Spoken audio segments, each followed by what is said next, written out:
अस्सलामुअलैकुम वरहमतुल्लाहि वबरकातुहू। मेरे अज़ीज़ तलबा व तालिबात और मेरे अज़ीज़ साथियों, मैं उम्मीद करता हूँ कि आप सभी खैरियत से होंगे।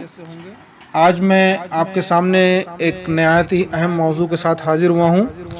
राजिंदर सिंह बेदी और उनका नावलेट एक चादर मैली सी के मुताल्लिक हमारी गुफ्तगू होगी। एक चादर मैली सी राजिंदर सिंह बेदी का वाहिद नावल है।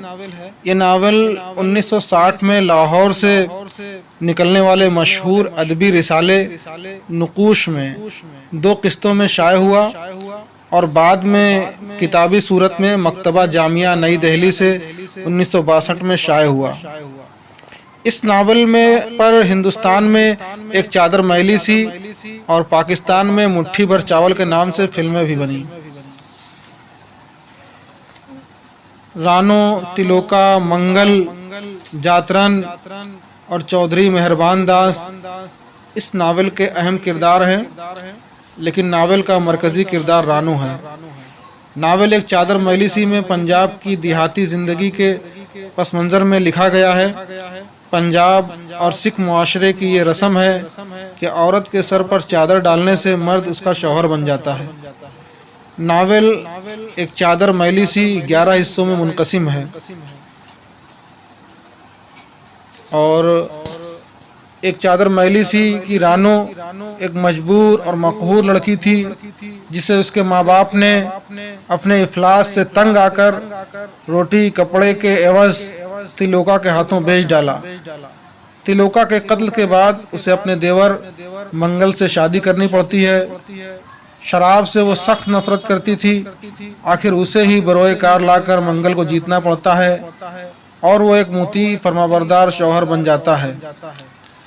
राजिंदर सिंह बेदी के बारे में कुछ अक़वाल हैं। आला मसरूर कहते हैं कि बेदी ईंट पर ईंट रखकर अफसाना तामीर करता है, और आला मसरूर का यह भी कौल है बेदी का अफसाना तराशा हुआ हीरा है। और कन्हैया लाल कपूर कहते हैं कि राजिंदर सिंह बेदी थीम का बादशाह है। रानो एक गरीब की बेटी थी, जिसकी शादी अपने ही तबके के यक्का मान तिलोका से हुई थी। रानो तिलोका का शराब नोशी से सख्त नफरत करती थी। तिलोका को शराब से दूर रखने की कोशिश में अक्सर नौबत हाथापाई और मारपीट तक भी आ पहुंचती थी।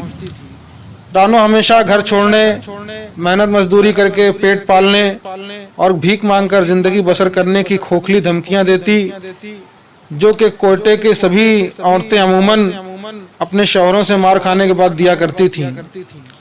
तभी रानो की ज़िंदगी में एक हादसा होता है कि दुनिया उसके लिए खूंखार दरिंदों का जंगल बन जाती है।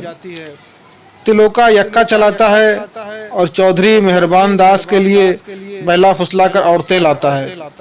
एक दिन एक नौजवान लड़की ताजिरन का भाई इसका कत्ल कर देता है।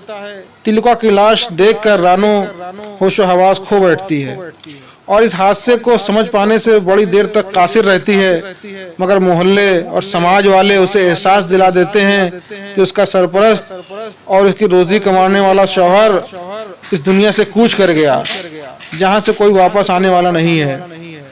तिलोका का भाई मंगल अपनी जिम्मेदारी को जानकर तिलोका का यक्का संभाल लेता है। इस सूरत हाल में अगरचे मंगल ने घर के खराजात संभाल लिए थे, लेकिन रानो वाले चाहते हैं कि मंगल रानो के सर पर चादर डालकर मुस्तकबिल का सवाल अपना ले, ताकि तिलोका के यतीम बच्चों को एक बाप मिल जाए और मंगल मुस्तकिल घर की जिम्मेदारी का बोझ संभालने पर मजबूर हो जाए।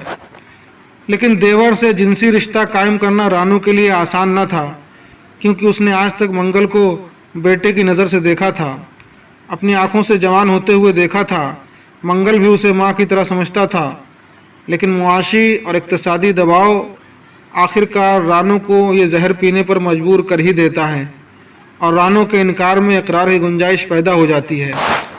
मंगल समाजी तौर पर रानो को अपनाने के बावजूद जिस्मानी व जहनी तौर पर अपनाने के लिए राज़ी नहीं होता, लेकिन शराब के नशे में मसरूर होकर दोनों एक दिन अपने रिश्ते की असल मानवियत को जान लेते हैं और बेदी के अल्फाज में यूँ दोनों के दरमियान की नफ्सियाती उलझन ख़त्म हो जाती है।